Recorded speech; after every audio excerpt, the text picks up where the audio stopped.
many chains that I've had wrapped around me in my lifetime. But God, in His mercy, has delivered me from every one of them.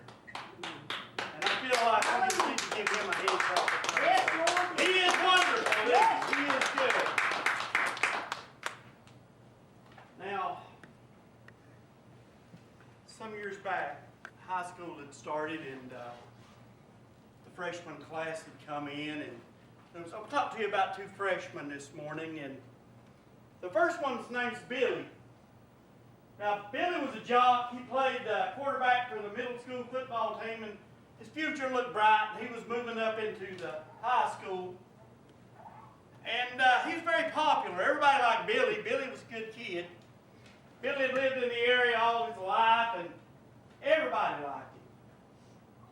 And there was another freshman started that year too, and his name was Kyle. Now, Kyle wasn't a jock. The fact is, Kyle was a nerd. That's the best thing we could use to describe him. He was a nerd. And had big, thick glasses and looked just like a nerd. I mean, he was a nerd. First time Billy seen Kyle, he was coming out of the classroom and he was carrying all his books, David. He had every book he owned. I mean, he's going like this. He's carrying every one of them books and taking them home. And Billy's looking and he's thinking, what's wrong with that guy? And he's sort of mesmerized by Kyle carrying all them books. And he watches the load's pretty heavy. He's got every book he has. And he's walking down the sidewalk and Billy's watching him. He said, wow, what a nerd. All of a sudden, 4 seniors come up and they decide they're going to razz Kyle. So they come up behind him and shove him down, and his glasses falls off, and every book that he's carrying falls on the ground. And Billy's watching and he thinks, well, that ain't really cool. So he goes over and he gets Kyle's glasses and hands them to him, and there's tears streaming down Kyle's face. And he helps him pick the books up. And he said, where do you live? And he gives him the name of the street. And Billy said, well, that's just one street over for me. Let me help you carry your books. So he picks up those books and they're carrying them towards Kyle's house. And Billy says, well, Kyle, if you live on that street, how come I've never seen you? I've been in this neighborhood all my life. Well, we just moved here and I've always went to private school. And my parents wanted me to start out in public school my high school time. And I really hate it. That's what he said. I really hate it. I'm not fitting in. So as they're walking along, they begin to talk. And Billy is really drawn to the hurt and the pain and the loneliness that's in Kyle. And he says, Kyle, tomorrow's Saturday and we have a pickup football game. Won't I come by and get you and you come play? Kyle looked at him, do you really want me to? He said, yeah. So he comes by the next day and he picks up Kyle and they go to the football field and they're playing football. And Billy introduced him to all his friends. And his friends really liked Kyle. They begin to reach out to him. And Kyle turns out to be a pretty good football player. And that was the beginning of a friendship that started the freshman year. Now come the sophomore year, Kyle had LASIK surgery and got rid of his glasses. Beefed up, sort of bulked up. Kyle began to become as popular as Billy. And things were going good. They had a real good friendship. Now Billy didn't get jealous of the new popularity of Kyle. He just sort of helped him along. And all through high school, man, they they become very, very good close, real close friends. Come the senior year, they're getting ready to graduate. And they begin to talk about where they're going to go to school and what they're going to do. Billy's got a football scholarship to the University of South Carolina. Kyle's going to Duke. He's going to become a doctor. Straight A student, Kyle is. He's also the valedictorian. And it's graduation night, and Kyle's got to give a speech. And Billy said, "Nerd, I'm glad it's you and not me." Kyle walks up to the podium and he said, "You know, at graduation time is a time when we need to reflect back on our high school years and thank people that have helped us through." He said, "Now, a lot of people want to thank their teachers, and I appreciate my teachers. A lot of people want to thank the coach, and I thank all the coaches in the school. But I really want to thank God, first of all, for helping me. But the person most that I want to thank is Billy." Said if Billy hadn't have been in my life, I wouldn't be making this speech tonight. Fact is, if Billy hadn't come into my life, I wouldn't be here tonight.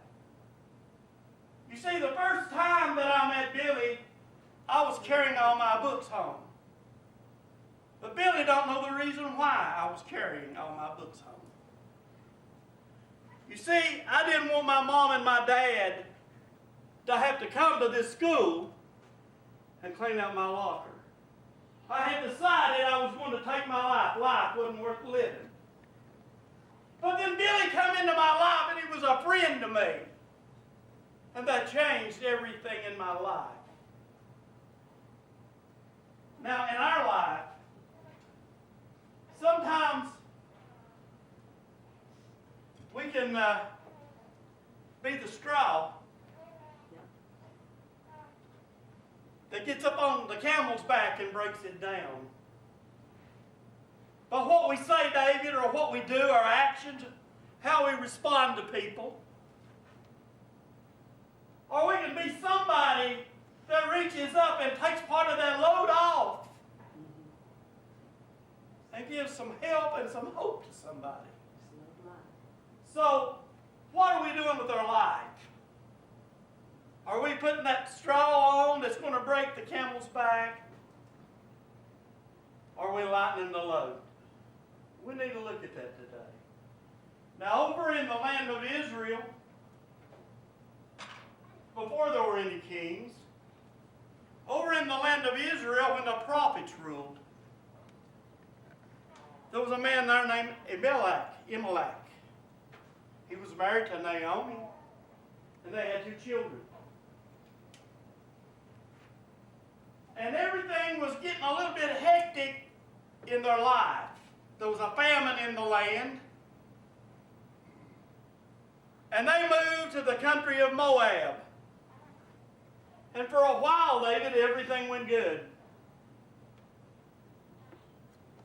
The 2 boys grew up and they married 2 Moabite women. And things were looking so good and Naomi was happy. But then her husband died. Her 2 sons died.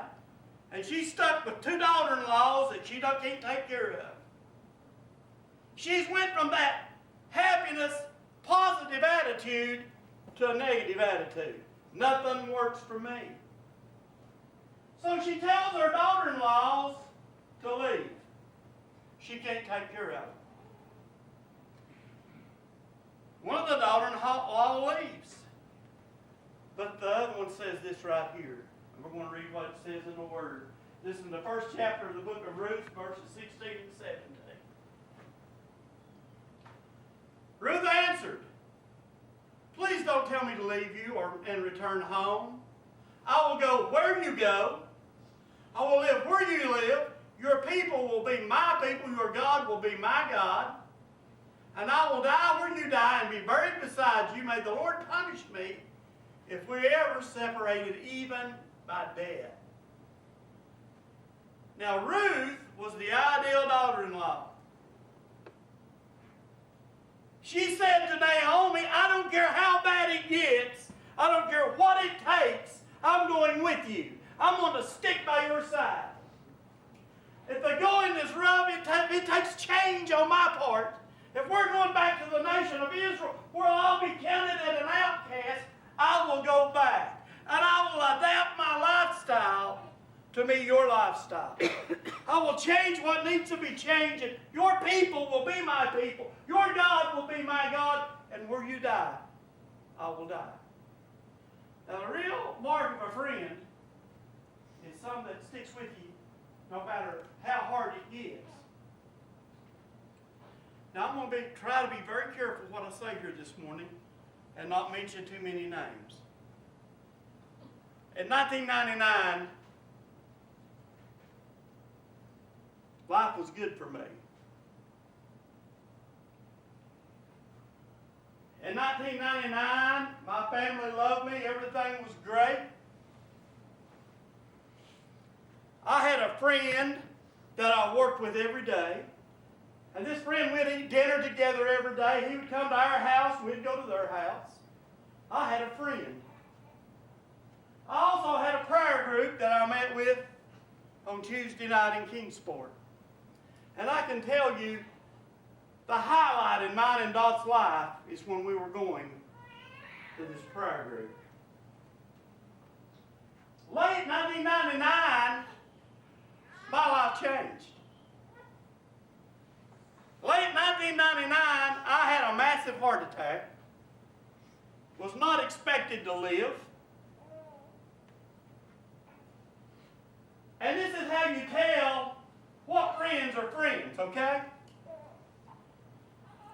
Now, my friend that I eat dinner with every day, my friend that come to my house, my friend that I went to his house and we worked side by side every day, called on, checked on me one time, David. And when I went back to work, he decided he would shun me. I don't know why. I don't know why. But now, on the other hand, one of these guys in this prayer group that we had going called me every day. His name's John. They got a church up the road here. Every day John would call and say, can I do anything for you? Every day. Hey, how's things going? Are you okay? Do you just need to talk to somebody? And instead of us driving the 40 miles to the prayer group, they moved the prayer group to our house. Now see, that's a true friend. A true friend is someone that will stick with you through thick and thin. Right? Amen. Just like Ruth said, she's going to stick with Naomi. Iceland, if you turn your face like this. You show your love by adjusting to other people. Your people shall be my people, and your God my God. That's what Ruth said to Naomi. Sometimes we've got to make some adjustments, David. Sometimes we've got to make an adjustment. I remember when I was in the military. Now you got to understand, my background is blue collar, poor boy, no money, ain't never had no money. But God's blessed me richly.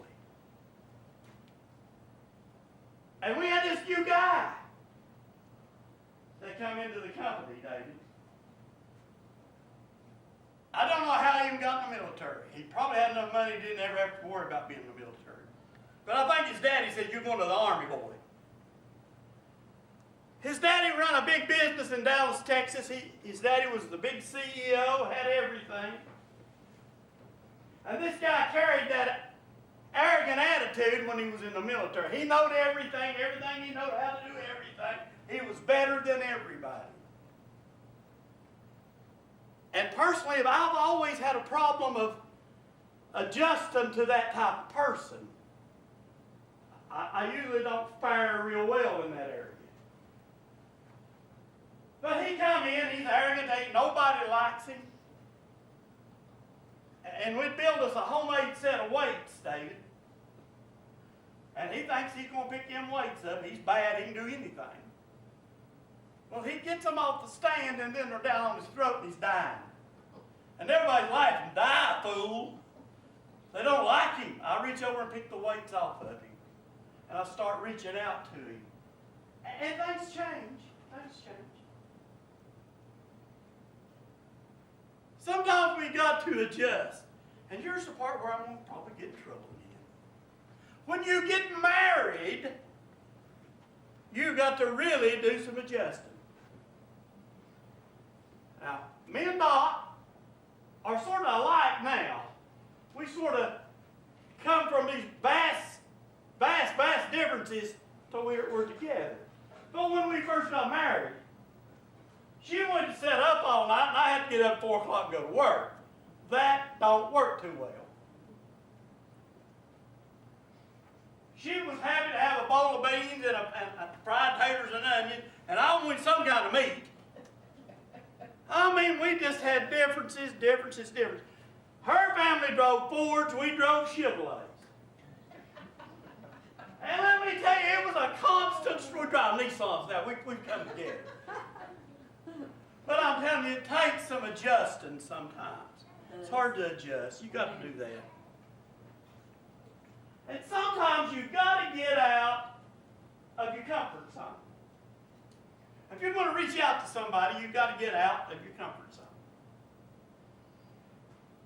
Now, sometimes back, you remember when a kid started wearing their breeches down here somewhere, and you know what I'm talking about. I'll pull mine up a little bit. They would be down here. Well, we hired one of them guys, you know. And I thought, oh, I don't know how this is going to work. And he had big old dangly earrings. I thought, I don't know how this is going to work. Well, he had to work with me one day. We was working on the front of the machine, and this smart aleck that we knew was working over to the side, and his name was Jerry. Jerry come up, he just a snicker, and he thought it was funny. He said, look at that. That's what he said. In front of the boy, I mean, he didn't care. Oh, look at that. He looked over at me and he said, hey, Bo, how would you like to have that for a son? And I could see tears welling up in that boy's eyes. I reached over and I put my arm around that boy and I said, you know what? I'd be proud to call this young man son. You know, that changed his life, David. That changed his life. But the hardest thing that I ever dealt with at work in an individual setting, we had this grumpy old man there. I mean, he was the grouchiest, hatefulest man I've ever seen in my life, Mary. Bitter. I mean, I believe he's like a cobra. He'd spit poison everywhere he went. Well, I put up that for years. And then about 4 years before I retired, I said, I need to fix that. So every morning I'd see him. I'm going to call him Jim. That ain't his name. Well, sort of it is, but it ain't. I'd say, Jim, good morning, Jim. And he said, huh, what's good about it? And I thought, next morning, here we come again. I said, good morning, Jim. He said, what's this good morning stuff? What's good about it? I said, you're not in the hospital? You're not dead? You're not dying? You got a job? You got food to eat? You got a family? He said, and walked out. Well, next morning I'd come in, good morning, Jim. And he said, morning. I like that. He got that part, you know. Well, that went on for a month. I'd say, good morning. He'd say, morning. Well, it finally got to the point that I'd say, good morning. He said, well, good morning. Then I added a little bit to it. I'd say, good morning, Jim. How are you? And he said, what do you mean? What's this how are you stuff? I said, just want to know how you doing. He said, you don't care how I'm doing. I said, yeah, I do. And he looked at me, Mary. He said, well, why would you care? I said, because the God that's living in me requires me to care how you're doing. And he looked, he scratched his head, and he walked off. Next morning I'd come in and I'd say, "Good morning, Jim, how you doing?" He said, "Well, I guess I'm doing okay." Now you got to understand, this guy didn't have a friend one, and he was also diabetic. And he was prone to go into seizures. And the people I worked around were rough at the best. They'd see him laying there, somebody better call 911, he's going to die. Well, he had a seizure, David, on the other side of the plate. But he had enough sense to come to me. I got him a candy bar and a soft drink because I knew his sugar level would drop. I didn't call 911. I didn't cause him any ridicule. And that changed that man's life. Sometimes we just need to get beyond what we think about people. We look at somebody and we judge them by their appearance, by their skin color, the length of their hair, or their lacking of hair, or tattoos, or whatever. We need to get beyond that. Now, can you imagine how it was for Ruth when she went back to the land of Israel? To start with, she was from Moab. Dark skinned, very dark skinned. And she's moving back to where the Israelis are. She don't fit in. She's got to change her style. The God that they worship is not the God that she worshiped. But she's changed every bit of that. Why? Because she loved Naomi. And she was willing to go that extra mile. The next thing we need to do, if we're going to be a friend to somebody, is give them good counsel. Have the right word for them. Now, in my life, I received a lot of bad counsel. I had a young man that come into our life. How many years ago did Jesse come into our life? Jesse? A bunch of years ago. About 20. And when Jesse come, Jesse was struggling. He had been beat down. Everybody never had anything positive to say to Jesse. Beat down bad. And he really had a hard time getting a job. And he had a harder time keeping a job.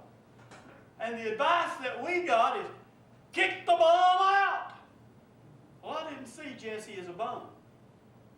And I sure wasn't going to kick him out. So we kept encouraging.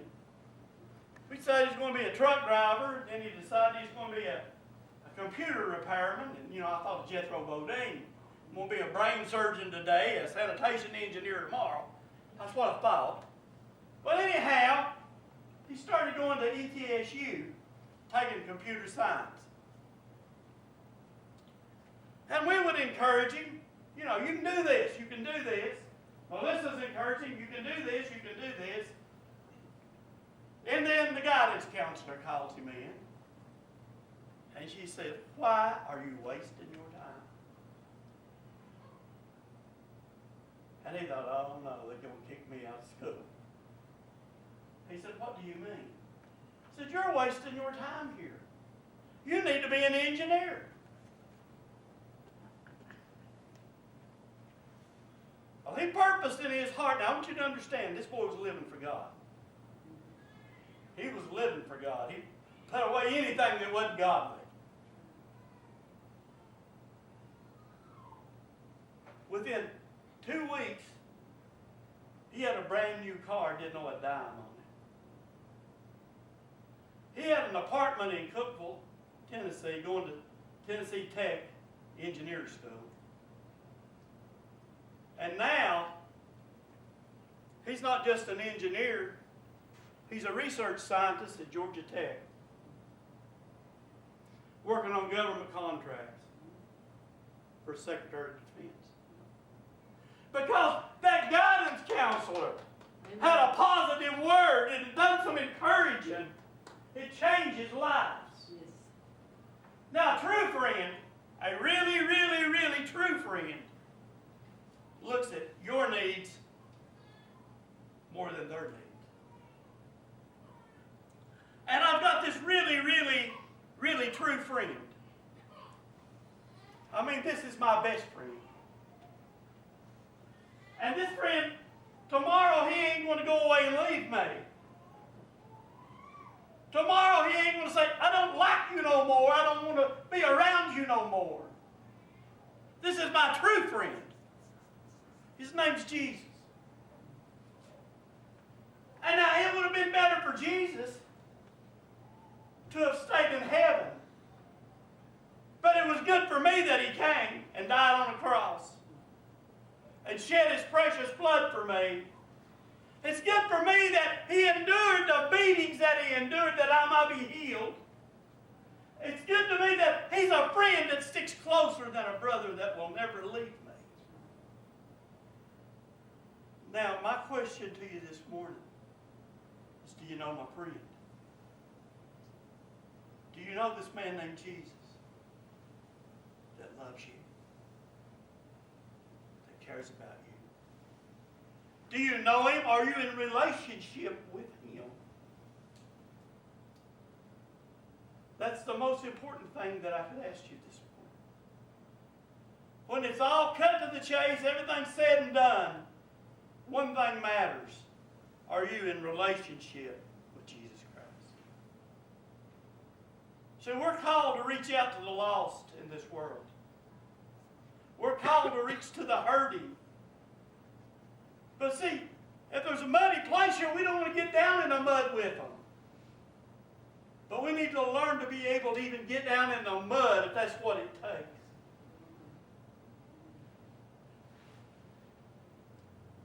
We're so afraid that if we reach out to touch them, something that they got might rub off of us. We become so fearful. But to be a light to the lost, you've got to get to where they're at, David. You've got to reach them on their level. But if I can't hook up with Ashton, if we can't communicate, if I can't see her viewpoints, how can I ever reach her? How can she reach me? If I can't get to the point where Austin is, how can I reach him? If I can't get in his head, how can I reach him? We can't, can we? But we need to. Guys, go.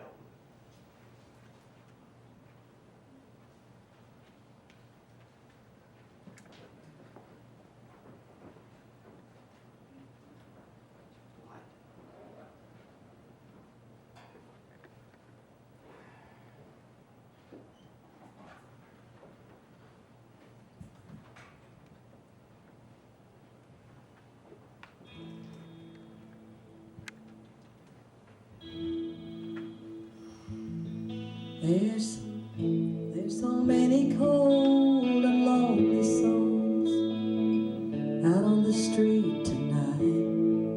Where's the light? Where's the light? And that lonely prisoner in his cell, toss and turn all night. Where's the light? Where's the light?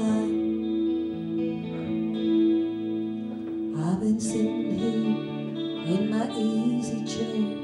Could what I just heard be right? I'm the light. I'm the light. And so I'll get up and go and let my actions show that Jesus in me makes things right. I'm the light. I'm the light. To that boy and girl with no mom and dad, a little hug would make things right. But where's the light? Where's the light? And to that hungry man in a foreign land, a little bit of food make things right. Where's the light? Where's the light? Lord, I've been sitting here in my easy chair. Could what I just heard be right? I'm the light. I'm the light.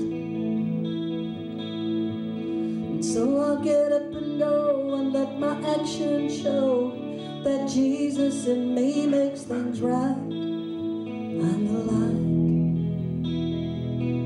I'm the light. And you're the light. And you're the light. We're the light. We're the light.